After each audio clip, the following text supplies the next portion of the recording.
So ladies and gentlemen, without further ado, I want to introduce the son and present to others your host for today, Congressman G.K. Butterfield.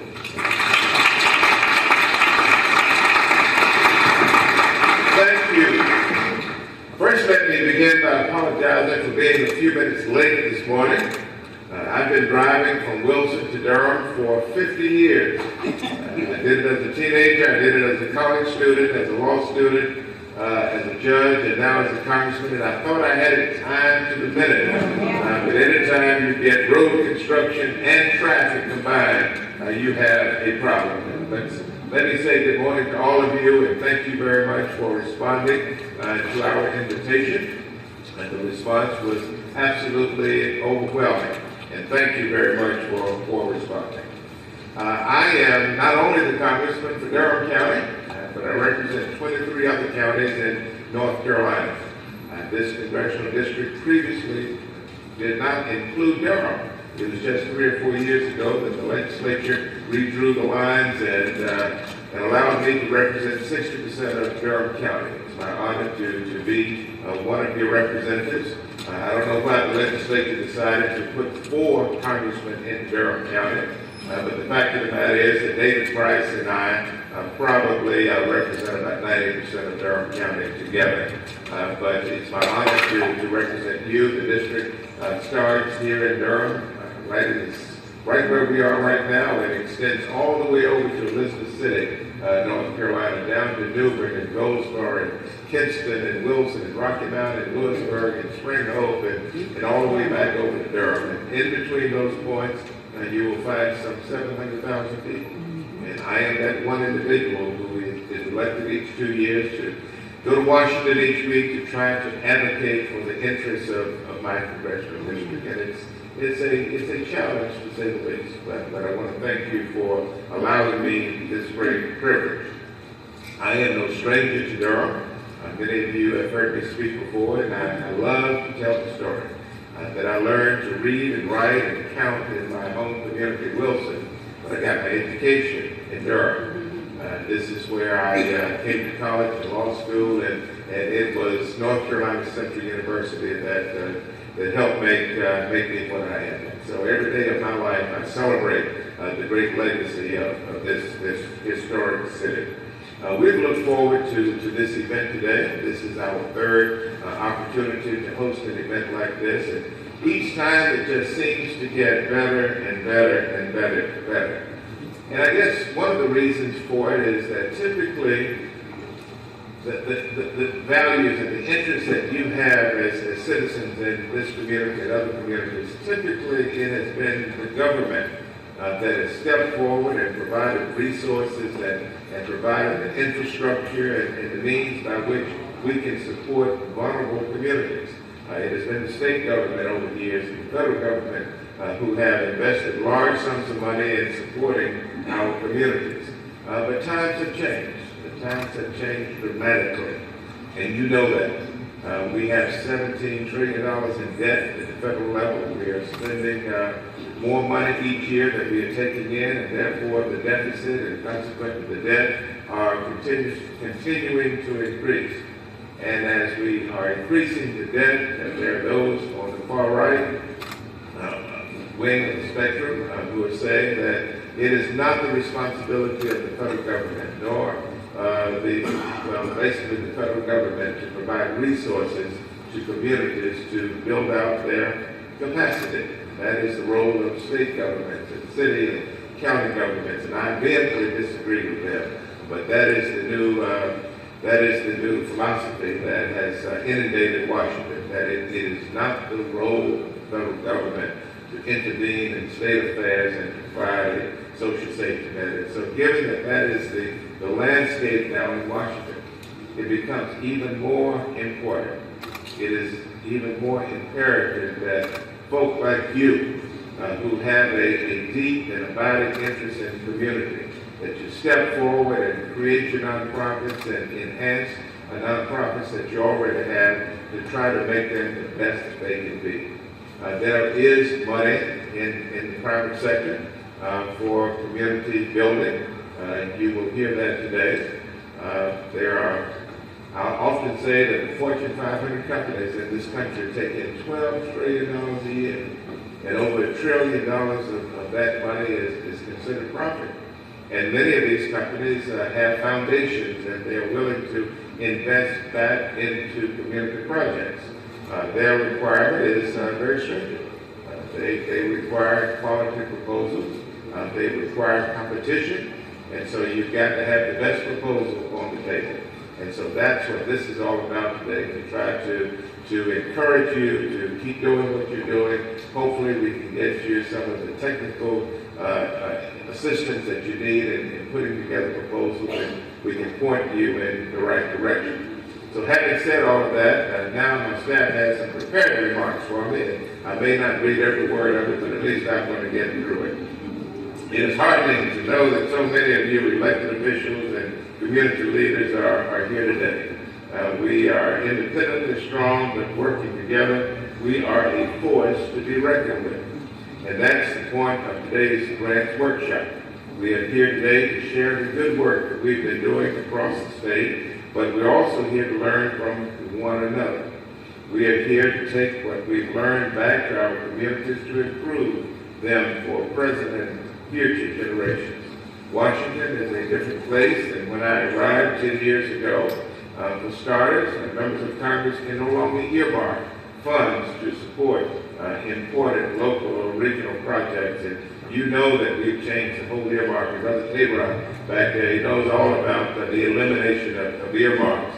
For those of you who don't know what I'm talking about, for years and years and years, members of Congress were given an opportunity each year to earmark certain parts of the federal budget for projects in their districts that are making a difference. And so each year I would get an opportunity to direct $6, $8, $10 million. One year it was over $20 million, direct federal funds into the district for worthwhile projects.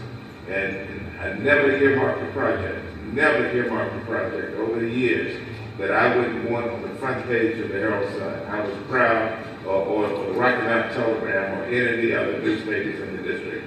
I was proud of the earmarks that I was able to deliver. But there were some members of Congress who abused it. They abused the privilege of directing these projects, and they directed projects that had no significance at all.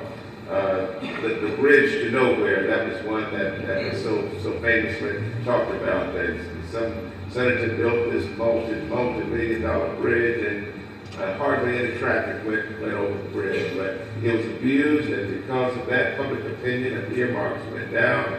And several years ago, Congress did away with earmarks, so we no longer have that. Critics of earmarks can say what they want to about them, but I know firsthand that earmarking really matters. To make matters worse, some in Congress have worked to slash the federal budget through another process called sequestration. Sequestration is real. Those of you who are involved in federal work, you know that sequestration is indeed real.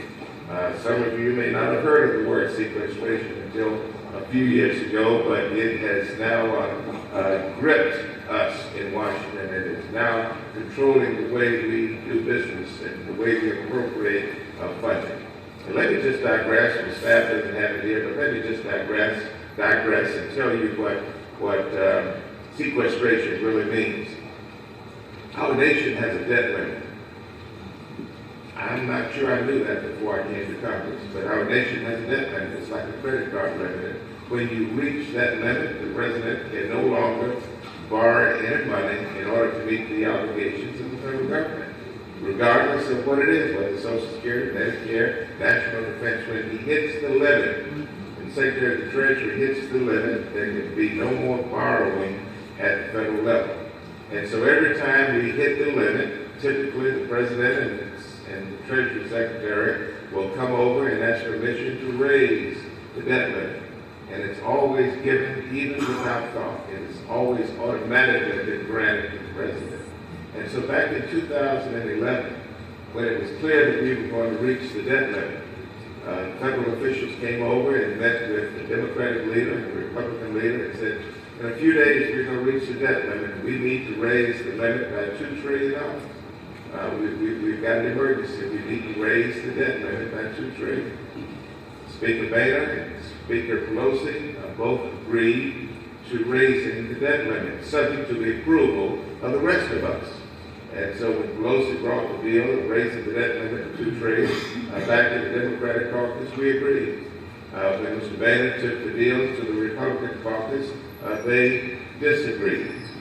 In fact, it was almost a rebellion.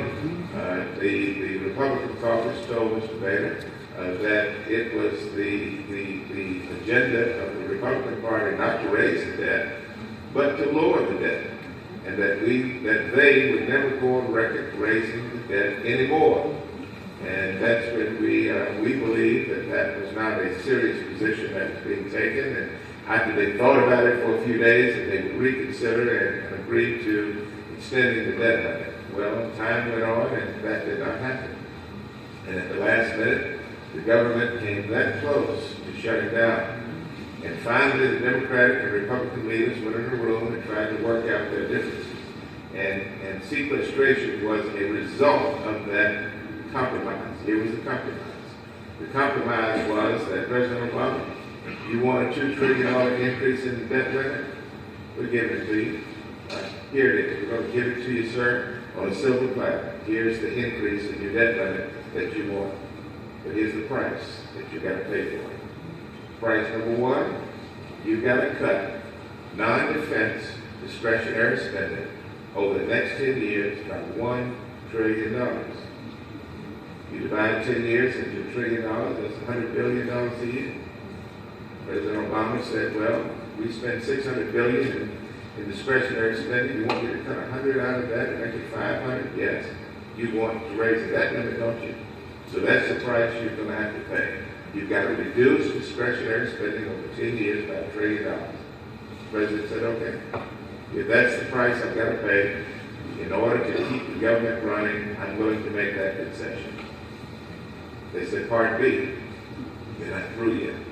Part B, we need to create a super committee of 12 people, 12 Democrats, 12 Republicans, 6 Democrats, 6 Republicans, 6 from the House and Senate, a group of 12 who will go in a room for 2 or 3 months and try to debate this thing and try to figure out a compromise and come out of the room with a plan that we can vote on.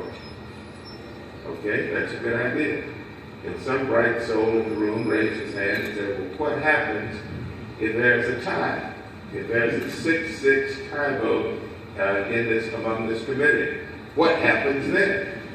And they scratched their heads and said, well, here's the way we'll do it. That's not going to happen, but in case there is a tie, we will fix it so that there will be automatic cuts.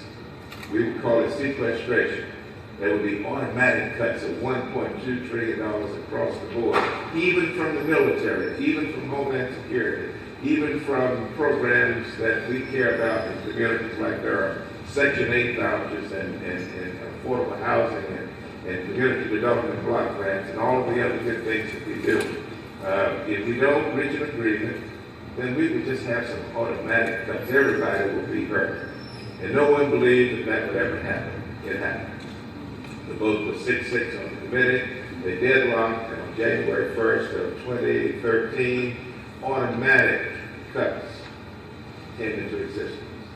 Ladies and gentlemen, these automatic cuts of $1.2 trillion are on top of the $1 trillion that I first spoke about. And so as a result of this deal, $2.2 trillion has been cut from federal spending over the next 10 years. I know what I'm talking about. It is that we feel the pain. We feel the pain right here in Durham. We feel the pain all across America, particularly in underserved communities. And sequestration is here to stay. Everybody says they don't like it, but Democrats and Republicans can't get together on how to repeal sequestration. Democrats say, let's repeal sequestration on the poor, on programs that help poor people. Republicans said, no, we're not going to do that. Let's repeal sequestration on the military. Democrats said, no, we're not going to do that either without you repealing it for low-income people. And so we're at Marvel's head, and sequestration is now the law of the land. And so we've got to figure it out. As an informed community here in Durham, we've got to figure out where do we go from here in light of this new political environment. And that's what this grants workshop is about today. I want you to listen, I want you to ask some questions, I want you to do some critical thinking and listen to the presenters, and let's figure out how we can fill in the gap. Where the government is lacking, let's see if we can find a way to fill in the gap so that we can serve our veterans, serve our seniors, serve our young people. Let's try to find some creative ways of stopping this awful crime problem that we have all across America in communities. I was in Ferguson, Missouri, weekend before last. We've got to get creative and reach our young people and save them from themselves. So thank you for coming today, and God bless all of you.